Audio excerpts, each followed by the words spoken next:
ബോളിവുഡ് നടി ശില്പ ഷെട്ടിയും ഭർത്താവ് രാജ് കുന്ദ്രയും വീണ്ടും വിവാദത്തിൽ അകപ്പെട്ടിരിക്കുകയാണ്. ഇത്തവണ സാമ്പത്തിക തിരിമറി, സാമ്പത്തിക തട്ടിപ്പ് തുടങ്ങിയ ആരോപണങ്ങളാണ് അവർക്കെതിരെ ഉള്ളത്. ശില്പ ഷെട്ടി നമുക്ക് സുപരിചിതയാണ്. നിരവധി ബോളിവുഡ് ചിത്രങ്ങളിൽ അഭിനയിച്ചിട്ടുണ്ട്. അതുകൂടാതെ അവരൊരു യോഗയുടെ പ്രചാരകയും കൂടിയാണ്. അവർ ഇപ്പോഴും അവരുടെ ശരീരം ഈ പ്രായത്തിലും ഏതാണ്ട് പതിറ്റാണ്ടുകളായി അവർ ഈ സിനിമാ രംഗത്തുണ്ട്. എന്നിരുന്നാലും അവരുടെ ശരീരത്തിന് കാര്യമായ ഭാവമാറ്റങ്ങൾ ഉണ്ടായിട്ടില്ല. യോഗ കൃത്യമായി പരിശീലിക്കുന്ന തരത്തിൽ അവർ അതിൻ്റെ പ്രചാരകയും കൂടിയാണ്. രാജ് കുന്ദ്രയെ നമുക്ക് അടുത്ത് പരിചിതമാകുന്നത് IPL ടീം രാജസ്ഥാൻ റോയൽസിൻ്റെ ഉടമ എന്ന നിലയിലാണ്. അദ്ദേഹം ആദ്യഘട്ടങ്ങളിൽ ടീമിനൊപ്പം ഗാലറിയിൽ പ്രത്യക്ഷപ്പെടുകയും തുടങ്ങിയുണ്ടായിരുന്നു. പിന്നീടൊരു വിവാദത്തിൽപ്പെട്ടു. ഈ IPL കളികൾ, ഒത്തുകളി അതുമായി ബന്ധപ്പെട്ടും പിന്നെ കള്ളപ്പണം വെളുപ്പിക്കലും തുടങ്ങിയ ആരോപണങ്ങളുടെ പേരിൽ രാജസ്ഥാൻ റോയൽസിനെ 2 വർഷത്തേക്ക് IPL നിന്ന് വിലക്കിയിരുന്നു. ആ ഒരു ഇതിലും രാജ് കുന്ദ്ര വാർത്താ താരമായിരുന്നു. പിന്നീട് ഇവർ പല ബിസിനസ് സംരംഭങ്ങളും ഒക്കെ തുടങ്ങി. അടിസ്ഥാനപരമായി രാജ് കുന്ദ്ര ഒരു കോടീശ്വരനാണ്. ചില ബിസിനസ് സംരംഭങ്ങൾ തുടങ്ങി. അതിൽ തിക്താനുഭവം അദ്ദേഹത്തിനുണ്ടായി. അങ്ങനെ സാമ്പത്തിക പ്രതിസന്ധിയിൽ അകപ്പെട്ടു തുടങ്ങിയ വാർത്തകൾ വന്നിരുന്നു. പിന്നീട് അദ്ദേഹം വാർത്താ താരമായത് 2021 അദ്ദേഹത്തിന് ഇതേപോലെ കള്ളപ്പണം വെളുപ്പിക്കൽ സംബന്ധിച്ച ആരോപണത്തിൻ്റെ പേരിൽ ഇദ്ദേഹത്തിൻ്റെ ഓഫീസ് ED റെയ്ഡ് ചെയ്തിരുന്നു. അങ്ങനെ ആ കേസിൽ അദ്ദേഹം പിന്നീട് ജാമ്യത്തിൽ ഇറങ്ങുകയാണ് ചെയ്തത്. പിന്നീട് വന്ന ഗുരുതരമായ ആരോപണം ഏതാണ്ട് കഴിഞ്ഞ വർഷമാണെന്ന് തോന്നുന്നു. ഈ വടക്കേ ഇന്ത്യ കേന്ദ്രീകരിച്ച് നഗ്ന വീഡിയോകൾ ചിത്രീകരിച്ച് അത് OTT പ്ലാറ്റ്ഫോമുകൾ വഴി പ്രദർശിപ്പിച്ച് വലിയ രീതിയിൽ സാമ്പത്തിക നേട്ടമുണ്ടാക്കി എന്നുള്ളതായിരുന്നു രാജ് കുന്ദ്രയ്ക്കെതിരെയുള്ള ആരോപണം. അദ്ദേഹത്തിന് നേരിട്ട് പങ്കാളിത്തമുള്ള ചില നിർമ്മാണ കമ്പനികളാണ് ഇത്തരം വീഡിയോകൾ ചിത്രീകരിക്കുന്നതിന് പിന്നിൽ പ്രവർത്തിച്ചത് എന്നുള്ള തെളിവുകൾ വന്നു. എന്നാൽ ശില്പ ഷെട്ടി തൻ്റെ ഭർത്താവിനോ തനിക്കോ ഇതുമായി ബന്ധമില്ല എന്ന തരത്തിൽ നിലപാടുകളെടുത്ത് രാജ് കുന്ദ്രയ്ക്ക് പിന്തുണയുമായി വന്നു എന്നുള്ളതാണ്. ഈ കേസിലും അദ്ദേഹം നിയമ നടപടിക്ക് വിധേയമായിരുന്നു. അതിലും അദ്ദേഹം പിന്നീട് ജാമ്യം നേടുക, അതേപോലുള്ള നിയമവഴികൾ തന്നെ സ്വീകരിക്കുകയും ചെയ്തു. ഇപ്പോൾ കുറച്ചുകൂടി ഗൗരവതരമായ സംഗതിയാണ് ഇപ്പോൾ വന്നേക്കുന്നത്. ഇവിടെ ഇപ്പോൾ പരാതിക്കാരൻ ഒരു സാമ്പത്തിക ഇടപാട് സ്ഥാപനത്തിൻ്റെ ഡയറക്ടറാണ്. ലോട്ടസ് ക്യാപിറ്റൽ ഫിനാൻഷ്യൽ സർവീസസ് എന്ന് പറയുന്ന സ്ഥാപനത്തിൻ്റെ ഡയറക്ടർ ദീപക് കോത്താരിയാണ് ഈ ദമ്പതികൾക്കെതിരെ ആരോപണവുമായി എത്തിയിരിക്കുന്നത്. ഈ രണ്ടുപേരും ഇവർ 2015 തന്നെ സമീപിക്കുകയും 75 കോടി രൂപ വായ്പയായി, ലോണായി ആവശ്യപ്പെടുകയും ചെയ്തു. ഇതിന് 12% പലിശയാണ് നിശ്ചയിച്ചിരുന്നത്.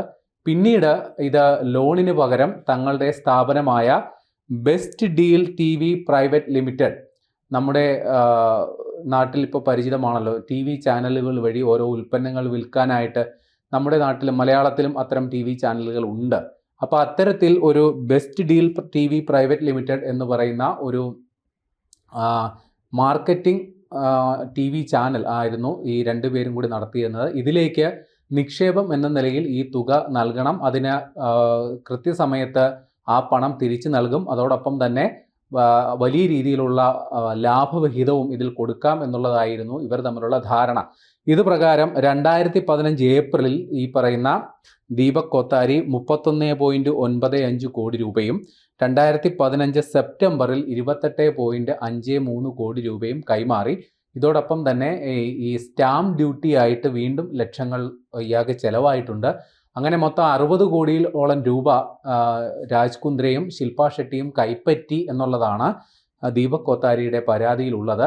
എന്നാൽ ഈ പണം ഈ സ്ഥാപനത്തിൽ മുടക്കുന്നതിന് പകരം രണ്ടുപേരും അവരുടെ സ്വകാര്യ ആവശ്യങ്ങൾക്കായി ചെലവഴിച്ച് ദൂർത്തടിച്ചു എന്നുള്ളതാണ് പരാതിയിൽ പറയുന്നത്.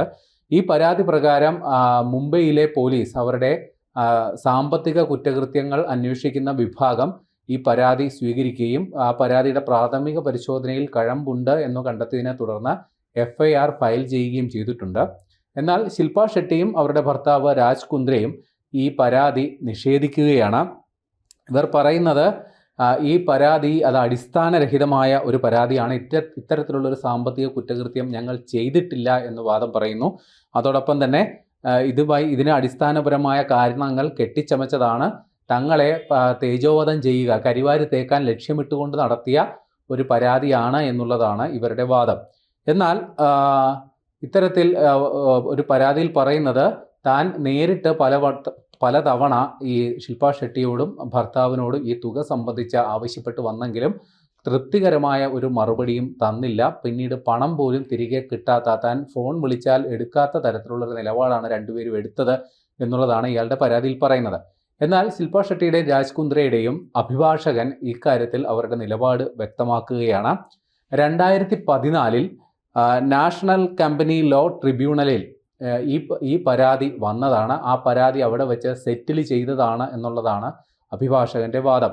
പറയുന്നത് പ്രകാരം ഈ ദീപക് കൊത്താരി ഈ സ്ഥാപനത്തിൽ വെറും മുതൽ മുടക്കിയ ഒരു നിക്ഷേപകനല്ല, പകരം ഇക്വിറ്റി ഇൻവെസ്റ്റ്മെൻ്റ് എന്ന തരത്തിലാണ്. ഇക്വിറ്റി എന്ന് പറഞ്ഞാൽ ഒരു കമ്പനിയിൽ നമ്മൾ ഓഹരി വാങ്ങുക എന്ന് പറയുമ്പോൾ അതിൻ്റെ വെറും ഒരു പങ്കാളി മാത്രമാകാം.